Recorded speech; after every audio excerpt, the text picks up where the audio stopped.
ẹ jẹ́ ká kọ́kọ́ dúpẹ́ lọ́wọ́ ààrẹ Bọ́lá Ahmed Tinubu fún ìgbésẹ̀ kànńpá tí wọ́n fún àwọn ilé ìgbìmọ̀ aṣòfin lórí ọ̀rọ̀ ọlọ́pàá ìpínlẹ̀.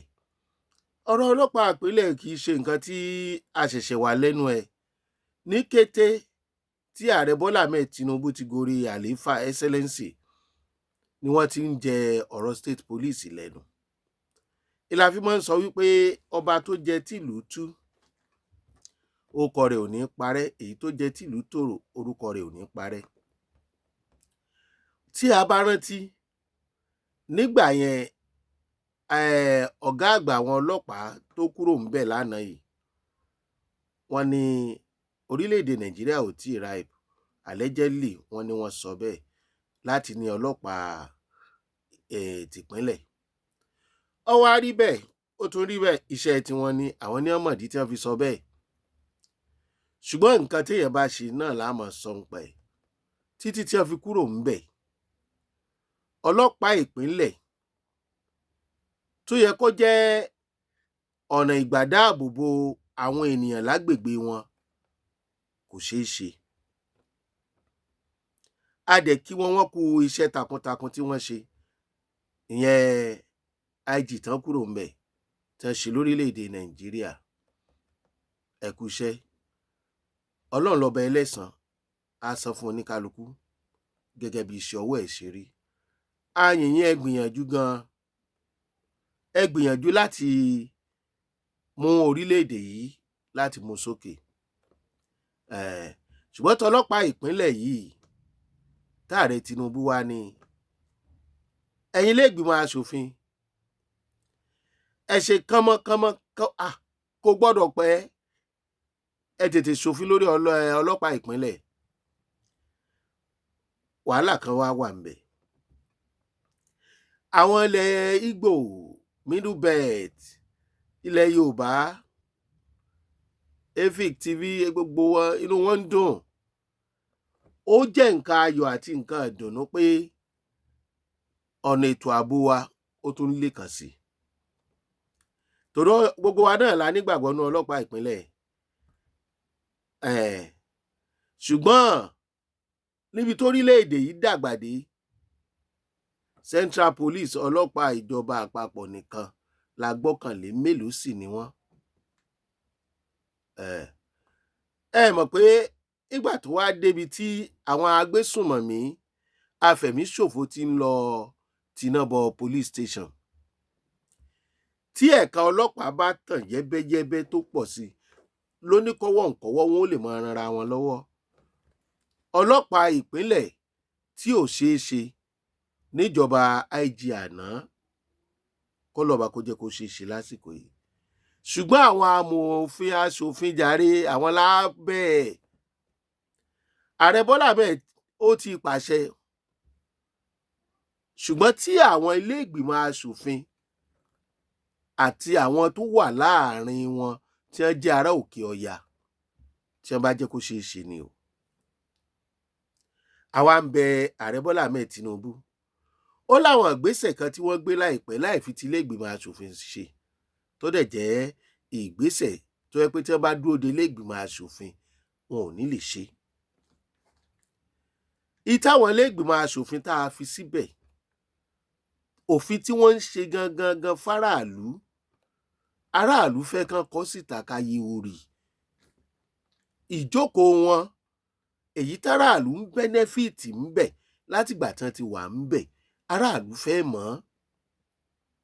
Ọ̀rọ̀ state police ló tún délẹ̀ yìí o. Ìgbà wo ni ká máa retí èsì àbájáde ìbuwọ́lù yín? Wọ́n ló rọrùn fún wọn gan, àwọn aṣòfin, láti buwọ́lù owó níná bọ́jẹ̀tì ju òfin ààbò lọ. Ó rọrùn fún wọn láti dá sí ètò election ju ètò ààbò lọ. Tó bá wá rí bẹ́ẹ̀, àwọn ará òkè ọya tí wọ́n wà ní ìgbìmọ̀ aṣòfin, ọwọ́ wọn ti ń bọ́ ọ̀tà allegedly lórí ọ̀rọ̀ state police. Àwọn youth wọn wọ́n ti bọ́ síta pé àwọn ọ̀fẹ́ nìyẹn state police o. Why? Kí nìdí tí wọ́n fi fẹ́ state police? Ọ̀daràn ló ń sá fọ́lọ́pàá, ọ̀daràn dẹ̀ mọ́ra ẹ̀ lọ́daràn. Northern youths, ẹ máa fẹ́ state police. Àìsí state police ló fa gbogbo rándanràndan tó fi ranlẹ̀ tó báyìí tí agbára ò fi kà tó fi ń di ìjínigbé káàkiri. State police àti àwọn aṣọ́gbó kanràn kí wọ́n jẹ́ kí state police ó ṣeé ṣe ni àwọn tó ń bá ààrẹ ṣiṣẹ́ lẹ́ka ètò ààbò mi ní dákan abẹ́fẹ́ sọ pé mínísítà ní wọ́n fi dá aṣọ́gbólẹ̀ forest guard tí wọ́n tún gbé sábẹ́ federal government. Ẹ̀yà wọn ni wọ́n. Àwọn ò ní wọbẹ̀ yẹn, àwọn ò ní wọnú òṣèlú, ṣùgbọ́n a máa wọnú bitter truth, òótọ́ tó korò. Àwọn nọ́ọ̀tì,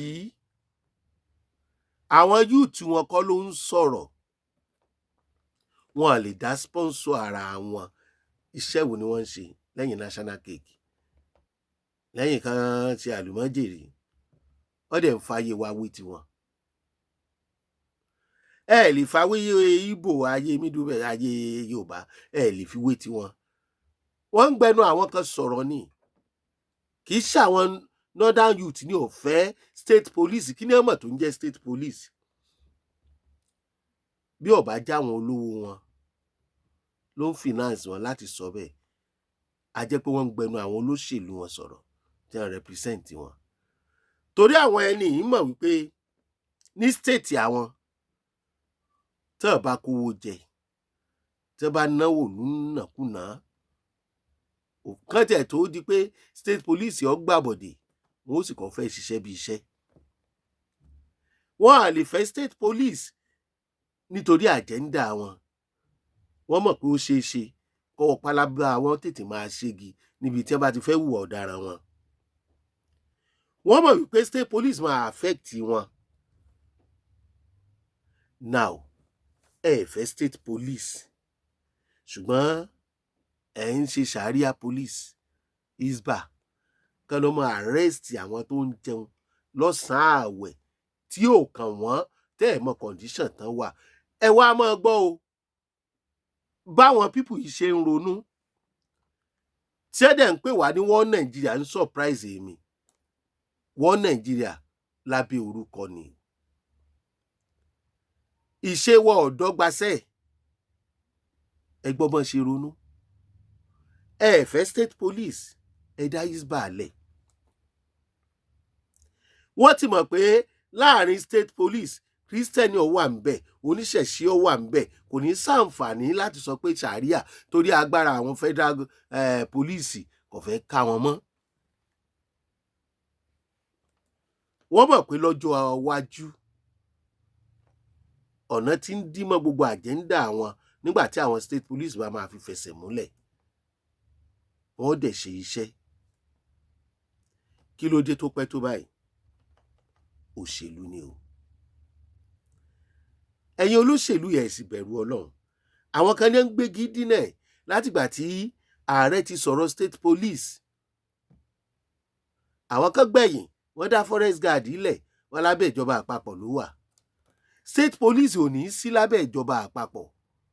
Ẹ̀yin kan wá ní àwọn olóṣèlú ó máa lò wọ́n against ara wọn.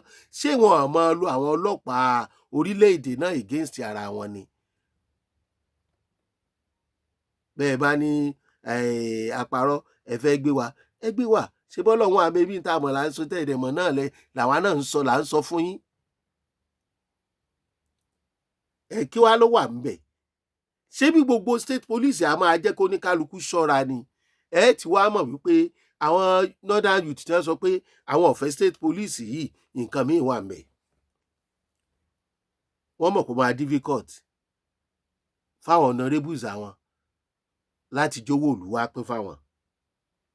Àwọn pípù yóò dẹ̀ láǹfààní tí ń ṣe fórílẹ̀-èdè. Gbogbo nǹkan pátá láyé àwọn ní benefit jù ń bẹ̀, tí ò sì sí nǹkan kan tí wọ́n ń ṣe padà fúnjọba. bí state police bá wà, àwọn tó ń da màálù kiri wọn ò ní lè da màálù anyhow wọnú oko olóko. Àwọn state police á control ẹ̀. Ìwọ̀nba wá ní ìwà ọ̀daràn ó tiẹ̀ máa dínkù. Nígbà táwọn northern youth ń sìn tí wọ́n reject state police, ṣé tiwọn ni yóò ṣẹ̀ lé orí Nàìjíríà? Báwo ni tiwọn ṣe jẹ́ tó fi jẹ́ pé gbogbo òfin àti àṣẹ tíjọba bá pa wọ́n máa ń takò?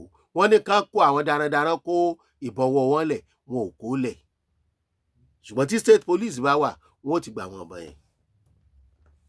Ṣẹ́jọ́ wọn wá ni? Ẹjọ́ wọn kọ́. Òjò tó rọ̀ ló kẹ́yẹlé pọ̀ mádìẹ. Bí bẹ́ẹ̀ kọ́ ni, lásìkò tá a wà yìí kò yẹ kí ààrẹ kan wojú ṣe àwọn aṣòfin. Ó yẹ kí òfin yìí wá sọ́dọ̀ àwọn gómìnà ní ìpínlẹ̀ kọ̀ọ̀kan kó ní kálukú bẹ̀rẹ̀ sí lọ ṣe ìdásílẹ̀ state police ẹ̀ ni. Ṣé kí wọ́n wá àwọn olóṣèlú lò ó bí ajá fúnra wọn kò sàn ju àwọn tó ń wọlé pa àwọn èèyàn pakúpa lọ? Torí èmi ò mọ àwọn point tí ẹ máa ń fàyọ nígbà tọ́rọ̀ bá débi ọ̀rọ̀ tó ní í ṣe pẹ̀lú ẹ̀mí àti ààbò. Irrelevant ọ̀rọ̀ lẹ́yìn olóṣèlú ilẹ̀ mọ̀ gbé jáde.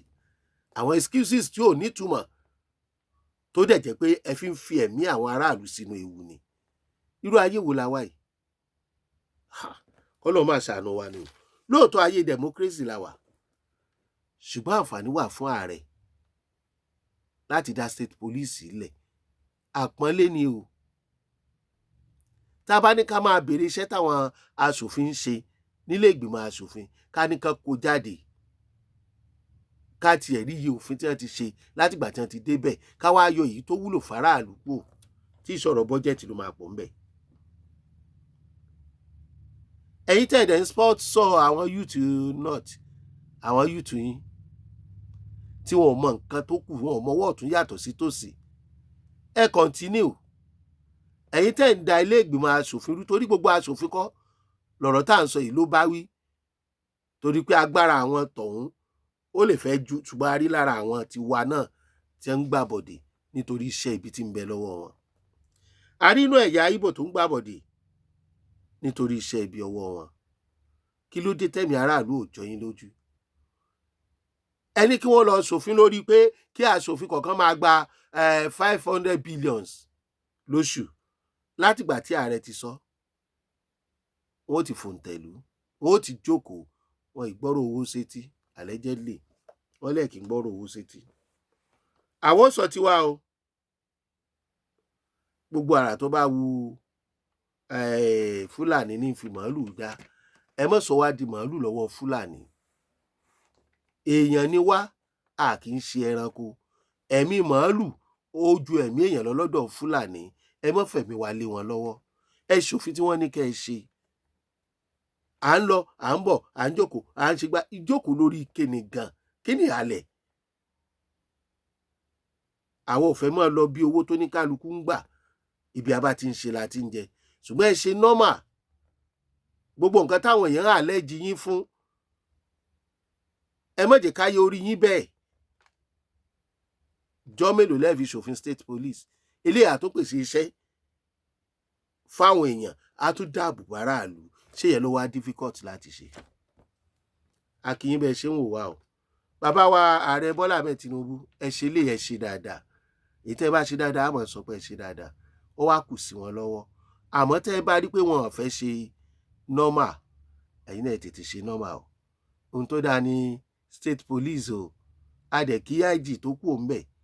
A dẹ̀ tún kí akí wọn pé ó dàbọ̀. Ẹni tó ṣẹ̀ṣẹ̀ wọlé, akí wọn káàbọ̀. Ẹ máa rántí gbogbo ipò tẹ́ ẹ bá dì mú. Ohun tá a bá ṣe lénìí, ọ̀rọ̀ tán ni ó dà lọ́la. Ìkànnì Jugba Master lẹ tí ń wo Bitter Truth. Ṣeun Agboola lórúkọ tèmi.